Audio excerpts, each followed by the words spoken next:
I'm Max Dalton, and in this video I'll show you how to delete a character in the D&D Beyond mobile app. Step 1. Open the D&D Beyond mobile app and then tap Characters in the menu on this screen.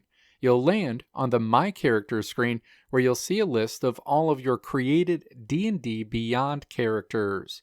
Step 2. Find the specific character you want to delete and then tap the vertical ellipses associated with this character. A menu opens. Step 3. Tap Delete Character.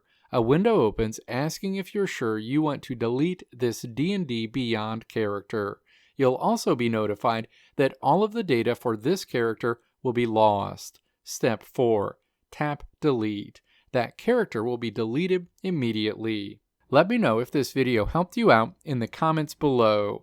If you liked what you saw here, click the video links on the right side of the screen to check out another video.